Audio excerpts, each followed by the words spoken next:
শব্দেরা গল্প হয়ে ওঠে, গল্পেরা ছুঁয়ে যায় মন। আমি মৌমিতা, উপন্যাসিক গল্প কথাতে তোমাদের স্বাগত। আজ তোমাদের জন্য নিয়ে এসেছি প্রভাত কুমার মুখোপাধ্যায়ের লেখা সতী। শোনো এক নতুন গল্পের কথা। চৌরঙ্গী অঞ্চলে বিলাত ফেরতগণের এক ক্লাবের বারান্দায় বসিয়া চারি বন্ধুতে কথোপকথন হইতেছিল। সকলেই প্রায় সমবয়স্ক, তবে কেহই 40-এর নিচে নহে। সকলেই খ্যাতি, মান ও বিত্ত সঞ্চয় করিয়া সুখে স্বচ্ছন্দে জীবনযাত্রা নির্বাহ করিতেছেন। আজ এই ক্লাবে একটা উৎসব ছিল। সে সকল কার্য শেষ হইয়া গিয়াছে। মেম্বারগণ এইখানে ডিনার ভোজন সমাধা করিয়াছেন। অনেকেই স্ব-স্ব-গৃহে প্রত্যাবর্তন করিয়াছেন। ইহারাও এই গ্লাসটায় শেষ হইলেই উঠিবেন, এইরূপ সংকল্প। এমন সময় ছাত্র জীবনে বিলাতে কে কিরূপ প্রেম চর্চা করিয়াছেন সেই প্রসঙ্গ উপস্থিত ব্যক্তি দত্ত সাহেব বলিলেন, আমাদের সময় ধীরেনকে নিয়ে একটা ভারী কাণ্ড ঘটে গিয়েছিল। তোমরা কি কেউ তখনও বিলেতে যাওনি? কিন্তু সেখানে গিয়ে ধীরেনের কথা কি শোনোনি? ধীরেন ঘোষাল। শ্রোতৃগণের মধ্যে একজন বলিলেন, সেই বহু লক্ষপতি প্রতাপ ঘোষালের ছেলে ধীরেন ঘোষাল। দত্ত সাহেব বলিলেন, সেই। হ্যাঁ, বিলেতে পৌঁছে আমি তার কথা শুনেছিলাম। আহা, বেচারি বসন্ত রোগে মারা গিয়েছিল। তারই কোনো প্রণয় ঘটিত ব্যাপারে কথা তুমি বলছো নাকি? শুনেছিলাম সে তো অত্যন্ত ভালো মানুষ ছিল, নিতেন তো গো বেচারি। দত্ত সাহেব সিগারেট ধরাইয়া বলিলেন, ভালো মানুষ গো বেচারিরা প্রেমে পড়বে না তো পড়ব কি তুমি আমি? রাজহংসের মতো ঘিরটুকু খেয়ে নিরটুকু বর্জন করাই ছিল আমাদের প্রথা। কিন্তু সেটা কি সকলে পারে ভায়া? তার কথা সে একটা রীতিমতো যা রোমাঞ্চকর ব্যাপার। কটা বাঁচল? 11টা। শুনবে সে কথা? সেন সাহেব বিস্কির গ্লাসে একটা লম্বা চুমুক দিয়া বলিলেন, The night is young yet, fire away. Dutta সাহেব তখন যে কাহিনী বিবৃতি করিলেন, আমরা নিম্নে তাহার সার সংকলন করিয়া দিলাম। ধীরেন প্রথমে যখন বিলাতে পদার্পণ করিল, তখন সে একটি জানোয়ার বলিলেই হয়। তখনও টাই বাঁধিতে শিখে নাই, বাধাটাই ব্যবহার করিত। পেভমেন্টকে বলিত ফুটপাথ, হেস্টোরাকে বলিত হোটেল, আর পার্সকে বলিত মানি ব্যাগ। যাহারা হুইস্কি ব্র্যান্ডি পান করে তাহাদিগকে সে ভয়ানক দুশ্চরিত্র ও নিতান্ত নরাধম জ্ঞান করিত।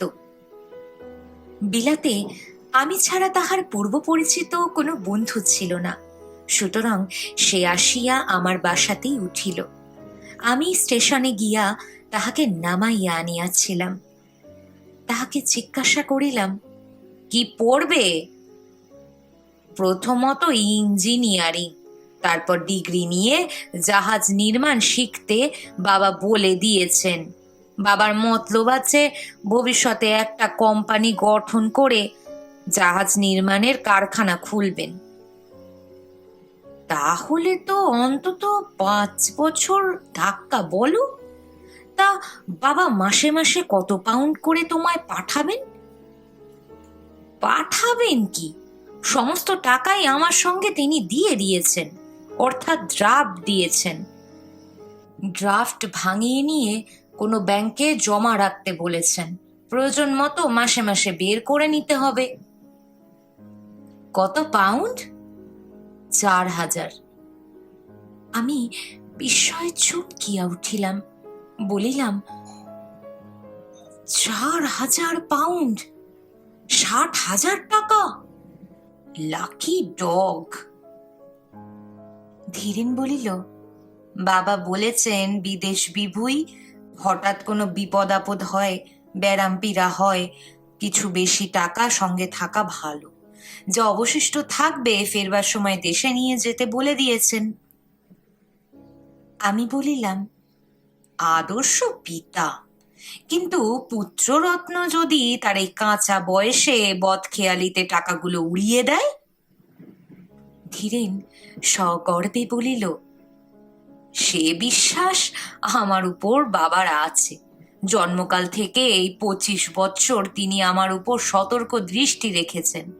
এ তিনি বেশ জানেন অন্যায়ভাবে টাকা ওড়াবার ছেলে আমি নই।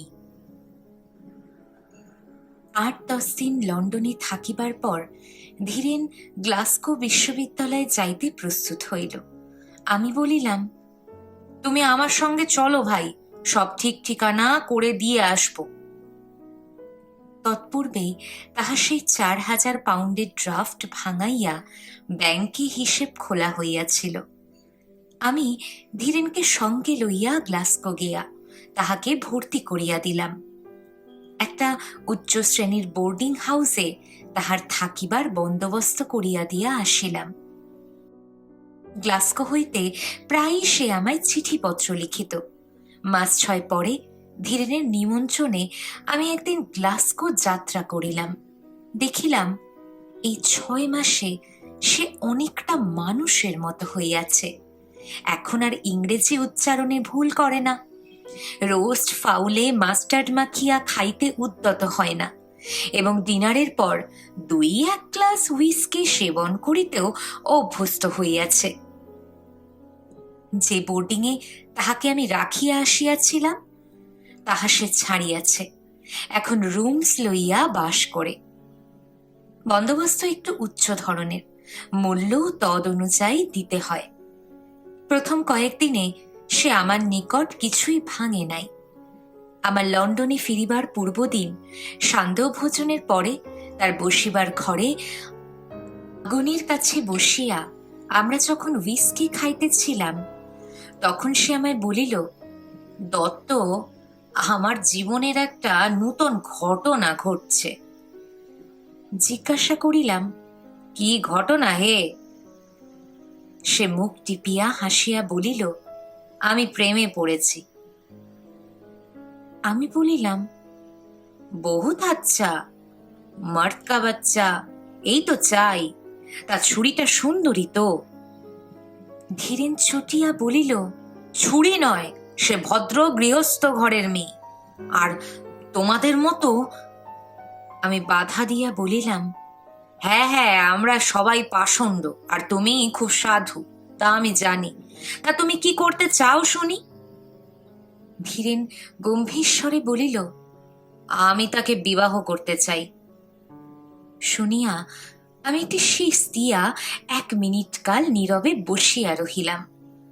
মনে মনে ভাবিতে লাগিলাম, তাকে, ইস, প্রেমে জড়ো জড়ো, সখী আমায় ধরো ধরো।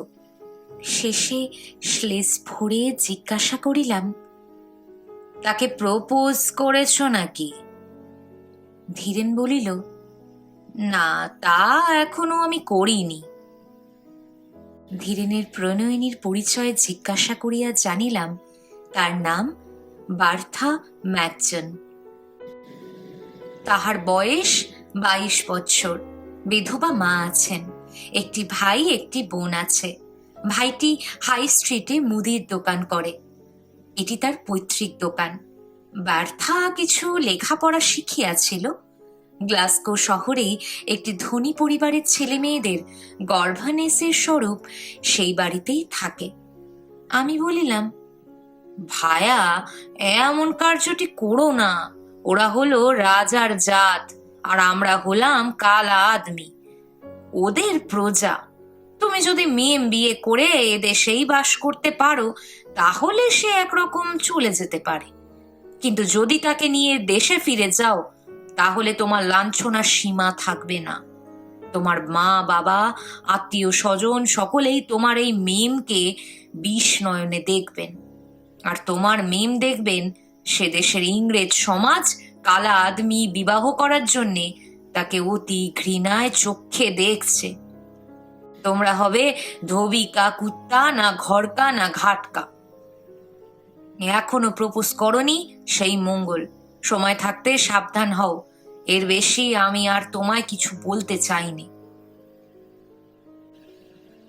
ধীরেন রুক্ষস্বরে বলিল, পাত্রী সাহেব, তোমার এই অযোচিত উপদেশ জন্য ধন্যবাদ, কিন্তু সকলকেই তুমি নিজের মতো মনে করো না। আমি একথা শুনিয়া একটু ছুটিলাম বইকি। বলিলাম, দেখো, তুমি এই 6 মাস মাত্র বিলেতে এসেছো, আমি আজ 3 বছর আছি। তুমি এখনো ওদের চেনোনি, আমি ওদের হাড় হদ্দ বুঝে নিয়েছি। তুমি কি ভাবো বার্থা তোমার প্রেমে জড়ো হয়েছেন? অন্তত আমিই হয়েছি, কিন্তু যে আমায় ভালোবাসেন সে বিষয়ে আমার কোনো সন্দেহ নেই। আমি প্রপোজ করলে বোধহয় তিনি আমায় প্রত্যাখ্যান করবেন না। আমি ব্যঙ্গ ভরে বলিলাম, নিশ্চয়ই করবেন। তুমি যে একজন বহু লক্ষপতির সন্তান তা শ্রীমতী জানতে পেরেছেন যে তুমি যে নির্বোধের সর্দার পড়েছ একজন অ্যাডভেঞ্চারাসের হাতে, আর মনে করেছ তিনি বুঝি একজন সুতা বা দময়ন্তী হবেন। আমার কথা না শুনলে শেষে তোমায় নাকের জলে হতে হবে, তা তোমায় বলে দিচ্ছি ভায়া। ধীরেন গুম হইয়া বসিয়া রহিল। আমার সঙ্গে আর কোনো কথা কহিল না। কিয়ৎক্ষণ পরে পরস্পরকে শুভরাত্রি ইচ্ছা করিয়া আমরা নিজ নিজ শয়নকক্ষে প্রবেশ করিলাম। পরদিন প্রাতরাশের পর 9:30 ট্রেনে আমি লন্ডনে ফিরিয়া আসিলাম। 3 মাস পরে ধীরেনের পত্রে জানিলাম সেই গর্ধব কুমারী বার্থাকে প্রপোজ করিয়াছে। বসন্তের মধ্যভাগে মে মাসে উভয়ে পরিণয় সূত্রে আবদ্ধ হইবার অভিপ্রায়। পত্রখানি পড়িয়া রাগে সেখানা মুচড়াইয়া তুড়ে নিক্ষেপ করিলাম। আপন মনে বলিতে লাগিলাম, একটা মাস এগিয়ে 1 এপ্রিল বিবাহ হইলেই ভালো হইত। সকল মুড়ির দিন, তাই তোদের বিবাহের পক্ষে সুপ্রশস্ত। শীত ফুরাইল, বসন্ত আসিল। কই, ধীরেনের বিবাহের নিমন্ত্রণপত্র তো এখনো আসিল না। আমার উপর সে যা ছুটিয়াছে, বোধহয় আমায় নিমন্ত্রণ করিবে না। নিমন্ত্রণ পত্র আসিল না, কিন্তু একদিন টেলিগ্রাম আসিল। সর্বনেশে টেলিগ্রাম। বার্থা টেলিগ্রাম করিয়াছে, ধীরেন সাংঘাতিক পীড়িত। সে তোমায় দেখিতে চায়, শীঘ্রই এসো। সেদিনই সন্ধ্যার পর গ্লাডস্টোন ব্যাগে খানকতক কাপড় চোপড় পরিয়া আমি স্কচ এক্সপ্রেসে গ্লাসগো যাত্রা করিলাম। পরদিন বেলা 10টার সময় গ্লাসগোতে নামিয়া ক্যাব লইয়া সোজা বার্থার ঠিকানায় গিয়ে পৌঁছিলাম। দরজায় কড়া নাড়িতেই একটা লালমুখী মোটা মাগি আসিয়া দরজা খুলিয়া দিল। বলিল, তুমি কি মিস্টার ড্যাট? আমার কন্যা বার্থা কি তোমায় টেলিগ্রাম করিয়াছিল? ও হরি, এই বুঝি বিবি ম্যাকচন? আমি ভাবিয়াছিলাম এবারে দাসী। টুপি তুলিয়া বলিলাম, হ্যাঁ মিস, বার্থার টেলিগ্রাম পাইয়াই আমি আসিয়াছি। তিনি কোথায়? বিবি ম্যাকচন বলিল, ভিতরে আসুন, বলিতেছি। আমাকে ড্রয়িং রুমে লইয়া গিয়া বসাইয়া বলিলেন, বার্থা হাসপাতালে, মিস্টার ঘোষাল সেখানে বসন্ত রোগে শয্যাশায়ী। বার্থাই তাহার শুশ্রূষা করিতেছে। আমি মেয়েটাকে কত নিষেধ করিয়াছিলাম, মিনতি করিয়াছিলাম, রাগ করিয়াছিলাম। বলিয়াছিলাম, মিস্টার ঘোষাল লক্ষপতির সন্তান, তাহার তো টাকার অভাব নাই। উচ্চ বেতনে ভালো নার্স নিযুক্ত করিয়া দাও, না হয় আমি কিছু সাহায্য করিব। ও সব ভয়ানক ছোঁয়াচে রোগ। দেখিলাম বক্তৃতা দীর্ঘ হইবার সম্ভাবনা। বাধা দিয়া বলিলাম, ঘোষাল এখন কেমন আছেন আপনি জানেন কি? বিবি ম্যাকজান বলিল, কাল বিকালেও আমি সংবাদ লইতে গিয়াছিলাম। হাউস সার্জেন্ট বলিলেন অবস্থা খুবই খারাপ। তিনি আরো বলিলেন, তোমার মেয়ে প্রায় আহার নিদ্রা ত্যাগ করিয়া রোগীর সেবা করিতেছে। তার ধৈর্য, তার সহিষ্ণুতা, তার বুদ্ধির বিস্তর প্রশংসা করিলেন, আশঙ্কাও প্রকাশ করিলেন। যথেষ্ট সাবধানতা লওয়া হইতেছে বটে, কিন্তু তথাপি রোগীর বীজ বার্থার শরীরে সংক্রমিত হওয়া কিছুই বিচিত্র নহে। মিস্টার ড্যাড, আপনি আসিয়াছেন ভালোই হইয়াছে। এখন চলুন, দুইজনেই যাই। 2 বা 3 ভালো ভালো বহুদর্শী নার্স নিযুক্ত করিয়া বার্থাকে বুঝাইয়া তাহাকে নিরস্ত করি। নাহিলে নাহিলে বার্থাকে যদি ওই রোগে আক্রমণ করে, তবে আমার কি হবে? বলিয়া বৃদ্ধা চোখে রুমাল দিয়া ফোপাইতে ফোপাইতে কাঁদিতে লাগিলেন। আমি বলিলাম, আচ্ছা যাই, চলুন। আমার ব্যাগটা দয়া করিয়া এখন আপনার গৃহে রাখুন, ফিরিয়া একটা বাসা ঠিক করিয়া উহা লইয়া যাব। বৃদ্ধা বলিলেন, ব্যাগ দিন, দয়া করিয়া 10 মিনিট অপেক্ষা করুন, আমি কাপড় বদলাইয়া আসিতেছি। আপনার জন্য এক পেয়ালা চা ও কিছু প্রাতরাশ পাঠাইয়া দিব কি? আমি বলিলাম, না ধন্যবাদ, প্রাতরাশ আমি ট্রেনেই শেষ করিয়া আসিয়াছি। বৃদ্ধা ব্যাগ লইয়া প্রস্থান করিলেন। আমি একাকী বসিয়া ভাবিতে লাগিলাম। পূর্বে যাহা মনে করিয়াছিলাম, ধীরেন বহু লক্ষপতির সন্তান শুনিয়া বার্থা তাহাকে জালে ফেলিয়াছে, সে ধারণা দেখিতেছি ভুল। আসল ভালোবাসা না থাকিলে নিজের জীবন কেহ সংকটাপন্ন করিতে পারে না, এ কথা সুনিশ্চিত। 10 মিনিট পরে বৃদ্ধা নামিয়া আসিলেন। রাস্তায় বাহির হইয়া ক্যাব লইয়া আমরা হাসপাতালে গিয়া পৌঁছিলাম। হাউস সার্জেন্ট সাহেবের সহিত দেখা হইলে তিনি বলিলেন, ঘোষালের অবস্থা উত্তরোত্তর মন্দের দিকে যাইতেছে, জীবনের আশা খুবই কম।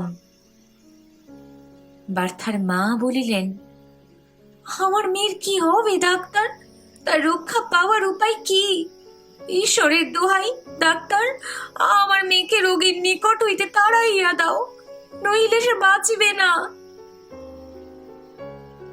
ডাক্তার বলিলেন, তিনি সাবালিকা, স্বেচ্ছায় না গেলে আমরা তো জোর করিয়া তাহাকে তাড়াইতে পারি না। তাকে খুব ভয় দেখাও, বলো এই বেলা তুমি সরিয়া না পড়ো, নইলে তুমি শুদ্ধ মরিবে।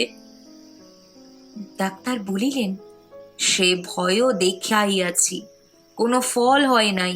তিনি বলিয়াছেন উনি আমার স্বামী এবং উনি হিন্দু। উনি যদি মনে করেন আমি নিজেকে হিন্দু বিধবা বলিয়া মনে করিব এবং সতী হইব। বিবি ম্যাকজান সবিস্ময়ে জিজ্ঞাসা করিলেন, সে আবার কি? সতী হইব কি? ডাক্তার সাহেব শিক্ষিত ব্যক্তি, ভারতবর্ষের সতীদাহ প্রথা পূর্বে কিরূপ ছিল তাহা সংক্ষেপে বুঝাইয়া দিয়া আমার দিকে ফিরিয়া জিজ্ঞাসা করিলেন, এই না মিস্টার ড্যাট? আমি বলিলাম, তাই বটে। শুনিয়া বিবি ম্যাকজান আতঙ্কে শিহরিয়া উঠিলেন, বলিলেন, ও হাউ ফুলিশ, হাউ হরিবল! হায় হায়, কি হবে ডাক্তার? রোগী যদি মরে যায়, বার্থা যদি তার সঙ্গে জীবন্ত পুড়িয়া মরিতে চায়, তবে কি সর্বনাশ হইবে। আমার যে একগুয়ে মেয়ে, সব পারে ও, উহা নিবারণের কি কোনো উপায় নাই ডাক্তার? ডাক্তার বলিলেন, যথেষ্টই আছে, আমাদের আইনে উহা চলিবে না। আত্মহত্যার চেষ্টা করিলে পুলিশ গিয়া বাধা দিবে। থ্যাংক গড বলিয়া বৃদ্ধা একটি সুস্থির নিঃশ্বাস ফেলিলেন। আমাদের সেখানে রাখিয়া ডাক্তার রোগীকে দেখিতে গেলেন। ফিরিয়া আসিয়া আমায় বলিলেন, আপনি আসিয়াছেন শুনিয়া রোগী অত্যন্ত আহ্লাদিত হইয়াছেন, তার সঙ্গে দেখা করিবেন, চলুন, কিন্তু আধ ঘন্টাই মাত্র। বসন্ত রোগীর সান্নিধ্যে তাহাকেও লইয়া যাইতে হইলে সে সকল প্রক্রিয়া ও সাবধানতা অবলম্বন করা আবশ্যক, তাহা করিয়া ডাক্তার আমায় ধীরেনের কক্ষে লইয়া গেলেন। তার সারা দেহ কম্বলে ঢাকা, কেবল মুখখানি বাহির হইয়া আছে। সে মুখ আমি চিনিতে পারিলাম না।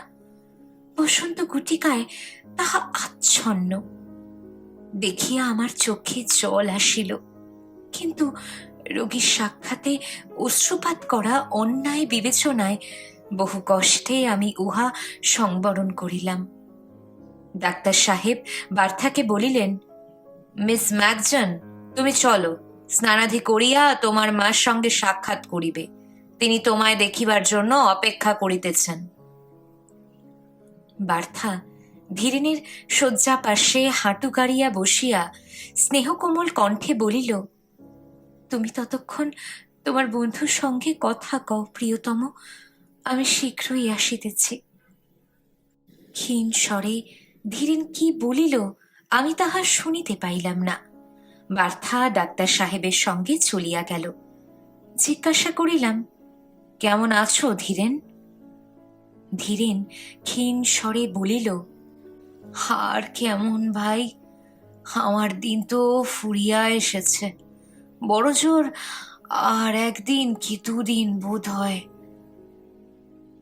আমি বলিলাম, ননসেন্স, ও কি কথা, তুমি ভালো হবে, দু একদিনের মধ্যেই বোধ হয় একটু সুরাহা হবে। মুখে বলিলাম বটে, কিন্তু বুকের জোর পাইলাম না। ধীরেন বলিল, সে সম্ভাবনা কম, কিন্তু আমি গেলে আমার বাপ মার কি হবে? তাদের না হয় অন্য পুত্র কন্যা আছে, কিন্তু বার্থার কি হবে? বলিলাম, শুনলাম উনি যেমন তোমার সেবা করছেন, তেমন সেবা মা কিংবা স্ত্রী ছাড়া বোধহয় আর কেউ পারে না। ধীরেন বলিল, বেশি বেশি কোথায় মনে করেছিলাম আর মাসখানেক পরে ওকে বিবাহ করে সুখী হব, তা না হয়ে হলো কিনা চিরবিদায়ের ব্যবস্থা। আমি মাথা নত করিয়া নীরবে বসিয়া রহিলাম। শেষে বলিলাম, ভাই, 6 মাস পূর্বে তুমি যখন প্রথম ওর কথা আমায় বলেছিলে, তখন ওর সম্বন্ধে আমি নিষ্ঠুর ও অপমানকর মন্তব্য প্রকাশ করিয়েছিলাম। এখন দেখছি তা ভুল, মহা ভুল। সেজন্য আমায় মাপ করো ভাই। ধীরেন বলিল, এ দেশে যেমন 5টা মেয়ে আমরা দেখি, সেই অনুসারে তুমি বলেছিলে।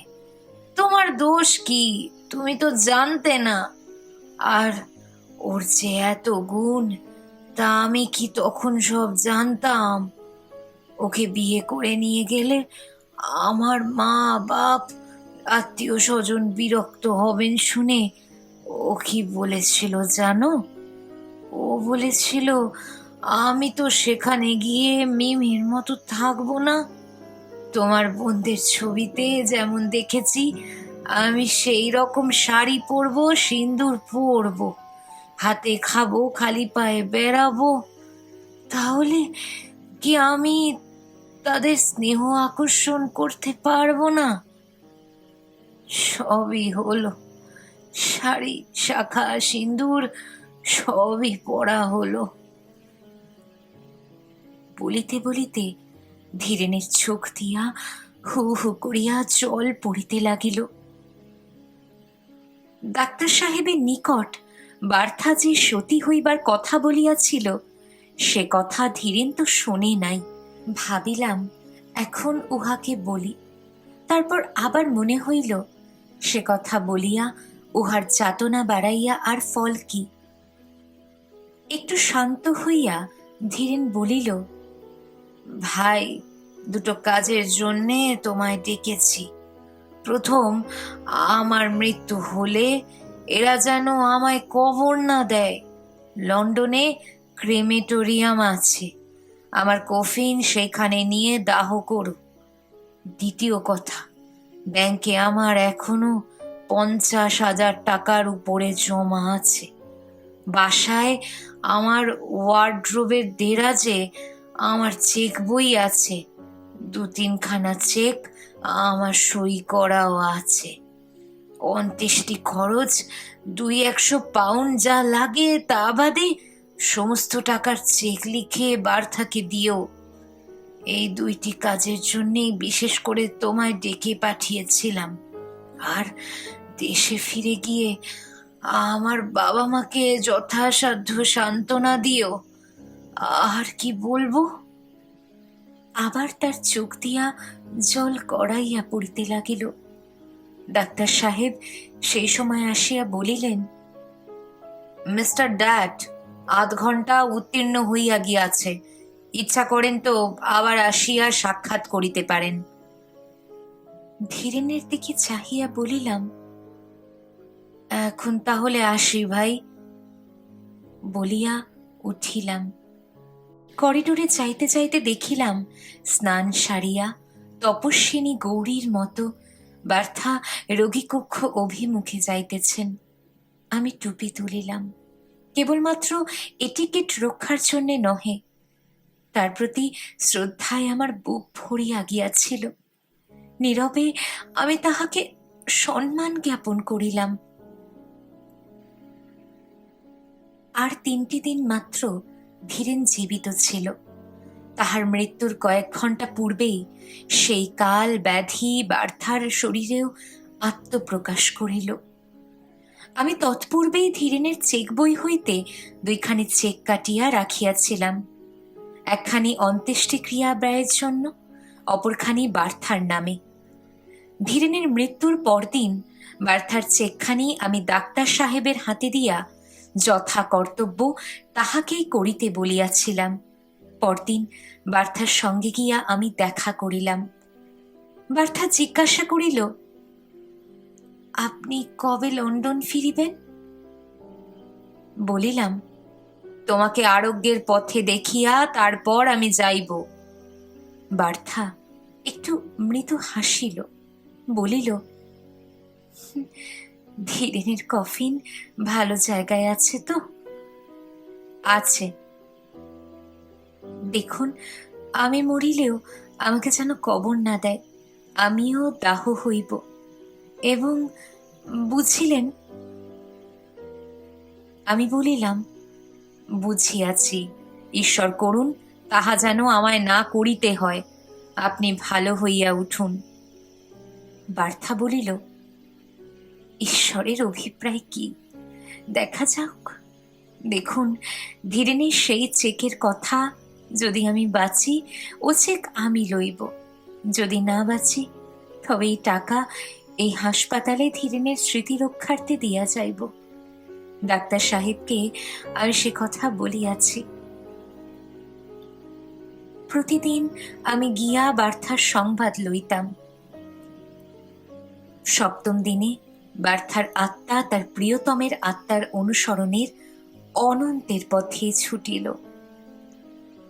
পরদিন রাত্রে ট্রেনে একজোড়া কফিন বুকে করিয়া একই ভ্যানে পাশাপাশি রাখাইয়া লন্ডনে লইয়া গেলাম। ক্রেমেটোরিয়ামের অধ্যক্ষকে যাত্রার পূর্বেই টেলিগ্রাম করিয়াছিলাম। অপরাহ্নকালে লন্ডনে পৌঁছিলাম। স্টেশনে তাহাদের সববাহী গাড়ি আসিয়া অপেক্ষা করিতেছিল। সেই গাড়ি উভয়ে কফিন লইয়া দাহগৃহের একটি লৌহময় চেম্বারের মধ্যে দুটিকে পাশাপাশি স্থাপন করাইয়া ফুল কিনিতে গেলাম। ফিরিতে সন্ধ্যা হইল। 100 টাকার ফুল ও মালা কিনিয়া আনিয়াছিলাম। কফিন 2টির উপর সেগুলি সাজাইয়া দিলাম। তারপর চেম্বারের লৌহদ্বার রুদ্ধ হইল। অধ্যক্ষ বিদ্যুৎ গৃহে প্রবেশ করিয়া সুইচ টিপিয়া দিলেন। এইবার তোদের ফুলশয্যা হোক। বলিয়া চোখে রুমাল দিয়া মাতালের মতো টলিতে টলিতে সে স্থান পরিত্যাগ করিলাম। দত্ত সাহেবের কাহিনী শেষ হইল তখন প্রায় রাত 1টা। বাই জোভ, এত রাত হয়েছে বলিয়া শ্রোতগণ উঠিলেন। নিচে নামিয়া নিজ নিজ মোটরে আহরণে ক্লাব পরিত্যাগ করিলেন।